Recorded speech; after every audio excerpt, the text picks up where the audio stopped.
Something remarkable is happening along America's borders, and it's not making the headlines.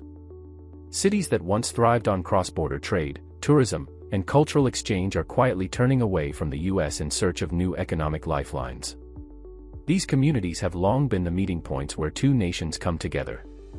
But today, many are experiencing a shift that could permanently change their identity.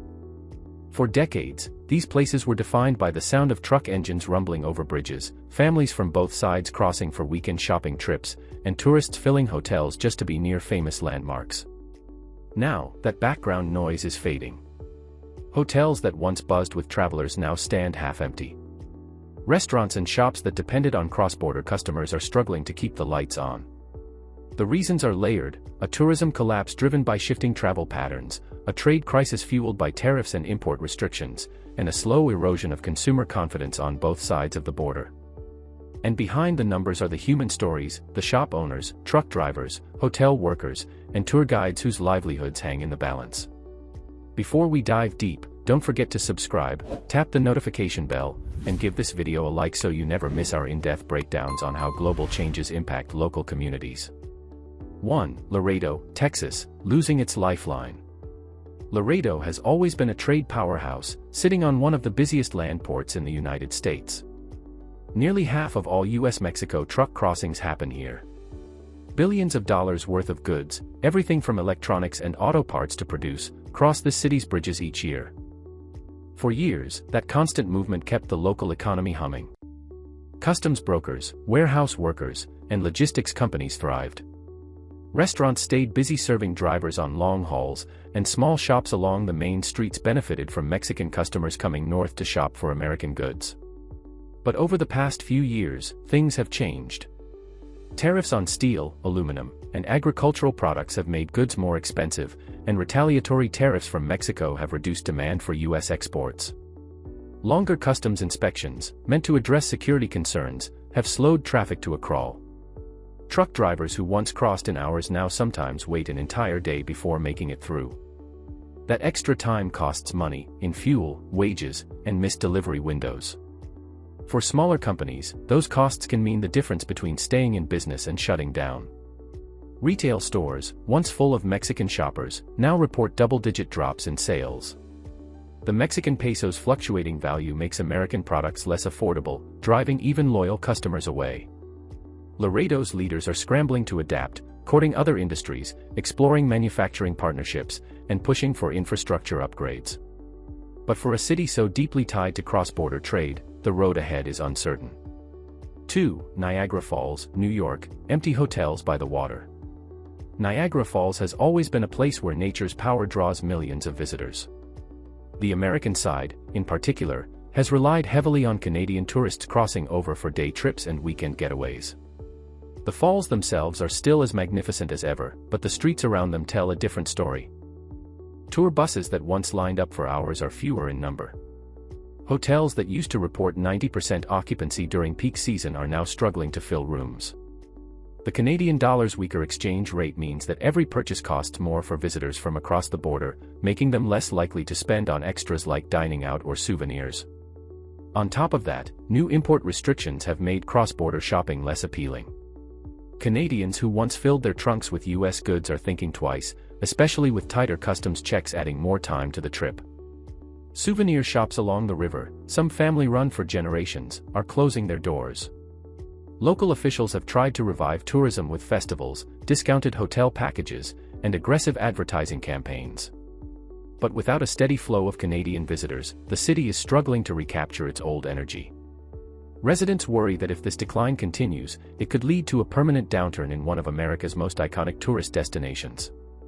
3. Brownsville, Texas, a border economy in reverse. For decades, Brownsville's relationship with its Mexican neighbors in Matamoros has been a two-way street. Families crossed for shopping, dining, and cultural events, creating a vibrant blend of economies. Local malls, grocery stores, and restaurants depended on customers from Mexico to stay profitable. But with tariffs pushing prices higher in the U.S. and local wages on the Mexican side remaining stagnant, that traffic has slowed dramatically. What's surprising is the reversal. More U.S. residents are now crossing south into Mexico for cheaper groceries, clothing, dental care, and other services. This shift has left Brownsville businesses struggling. Foot traffic in shopping centers is down, and local retailers are fighting to stay afloat. Some are moving operations online, hoping to reach a broader audience beyond the border. But online sales can't replace the steady, predictable income they once earned from cross-border customers.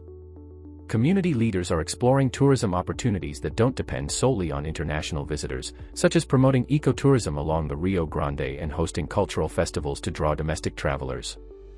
Still, without a solution to the trade and currency issues, Brownsville risks losing a key part of its economic identity.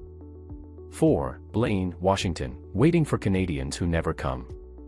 Blaine sits just south of Vancouver, British Columbia, and for years, it enjoyed a steady flow of Canadian tourists seeking cheaper gas, cross-border dining, and outlet shopping. Locals could almost set their clocks by the weekend rush of cars heading south. Today, that rush has slowed to a trickle.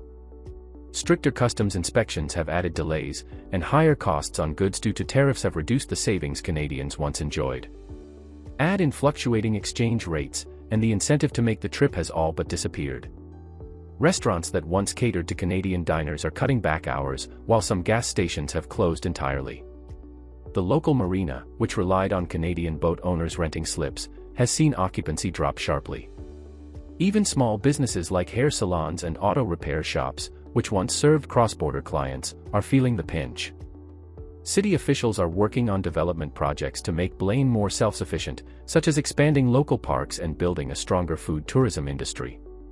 But residents say the town still feels like it's waiting for visitors who may never return in the same numbers. 5. El Paso, Texas, from gateway to gridlock. El Paso has always been more than just a border city.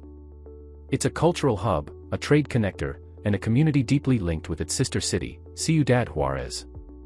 For decades, the border crossings here were busy but manageable, supporting both tourism and trade. In recent years, though, political shifts and tariff disputes have created bottlenecks. Trucks now face unpredictable delays, and tourists encounter longer waits at checkpoints. These slowdowns hurt businesses on both sides, from manufacturers that depend on timely deliveries to restaurants that rely on day-trip visitors.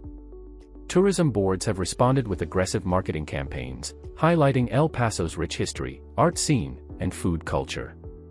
But the challenges run deeper than branding. Without binational cooperation and a reduction in trade barriers, the city's role as a gateway risks becoming a relic of the past. Many residents feel a sense of frustration.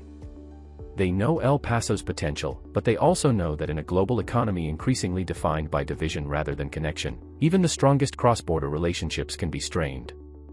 Why this matters beyond the border. The struggles of these 5 cities are not isolated. They are warning signs for what happens when tourism and trade both face disruption at the same time. The ripple effects extend far beyond hotels, restaurants, and retail shops. When cross-border economies weaken, supply chains suffer, cultural ties fade, and political tensions rise. Trucking companies lose business, manufacturing slows, and communities lose a key source of revenue. For many of these cities, tourism and trade weren't just economic drivers, they were the foundation of their identity. If these cities can't find new ways to adapt, the shift away from America's influence could accelerate, leaving lasting impacts on both sides of the border. What we're seeing is a microcosm of a much larger global trend. Economic fragmentation is replacing the open border cooperation that once fueled prosperity. Whether the cause is Trump's tariff measures, changing travel patterns, or volatile currency rates, the result is clear: border cities are being forced to reinvent themselves. For residents and business owners, resilience is now the most valuable currency. But resilience alone may not be enough. Without policy changes and renewed cooperation between nations, the future could see even more border communities shifting away from their traditional economic partners. If you found this breakdown eye-opening, hit subscribe, click the bell icon, and give this video a thumbs up. Share it with friends and family, because understanding what's happening at our borders is the first step toward shaping the future.